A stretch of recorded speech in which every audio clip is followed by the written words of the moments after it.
I didn't come into this world the way everybody else does, I don't think.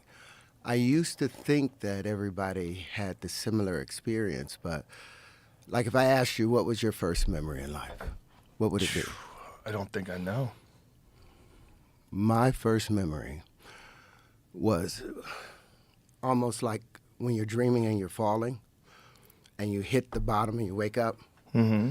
That was my first memory, but I didn't wake up here. I was inside my mother's womb. And I was about maybe 6 months inside the womb. And I'm like, okay, don't forget I'm here. Okay, okay. Don't forget, don't forget, don't forget, don't forget. You go to sleep. You wake up again. Now something's moving in front of you. And you're like, oh, that's my friend. But I had a different name for it. I didn't know it was my hand. But I knew I had a title for it. Go back to sleep, all of those things. Then ultimately you get ready to come out. I remember all of that. You remember coming out?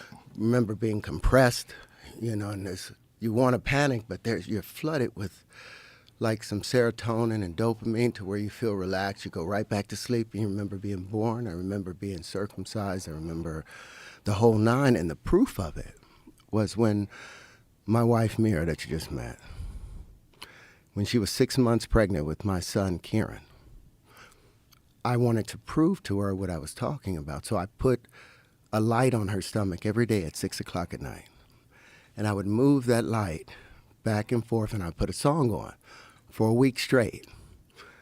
On Saturday, after a week, I didn't put the light there, and I didn't do the music. And he pushed up on her stomach. And then when I put the light there, he started following the light.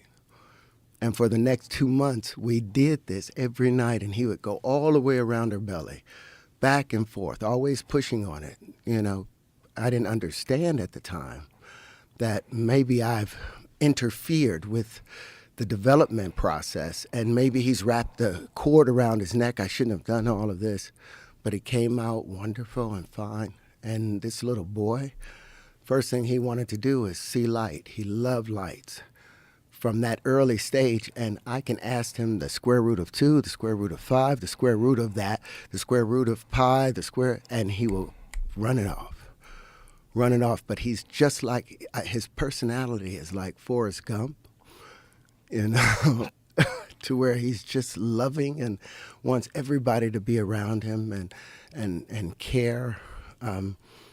But for me, that's where it started, in there. And then when I was about 5 years old, I had another dream, and the room filled up with like this fluid, a dark fluid, and I could see the ripples of it moving around, and there was a being there, and I remember being walked through that fluid with him, and I was trying to look up at him, and I couldn't turn my head to look at him, and he had his hand straight.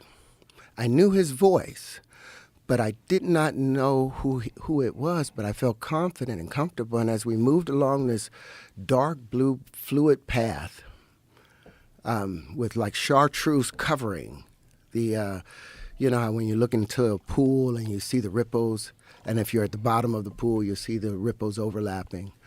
That's what it looked like. And then when we got to the end of it, he said to me, if you could have anything in the world, what would it be? Now, we were really poor. My dad had just gotten out of prison, for manslaughter. I didn't have much, but I said to him, I want to know how everything works. And at that moment, he used his left hand and he opened up the door. And there was this mansion, big brown doors. And inside of it was these crystalline flowers. Big crystalline flowers, like a giant, like 5 feet across. And every time I tried to see his face, he would reach in and hand me another shape. And I was so fascinated with the shapes because they didn't look like the platonic solids. They didn't look like anything I'd ever seen before. And he would hand me these shapes, and each shape was different and amazing. And I woke up from that dream. But after that moment, anytime something strange would happen in a dream, I had the powers of inception. Anytime something, I would be naked at school, I would say, I'm not naked. I must be dreaming. And immediately I would run out of the school or run out of wherever I was, and I would find that mansion again. And I had access to all the knowledge. The proof of it is the 97 patents that I have now. The proof of it is the industries that I've innovated. It's like waking up, having a dream that you have a diamond in your hand, and out of nowhere, you wake up and you're hoping you're holding it, and you try and hold it, and it's gone when you wake up. But the proof is all the stuff that I've been able to do now. So all these thoughts are from the time you were a baby. These are not things that you've learned. These are things that you had in your mind from the time you were born.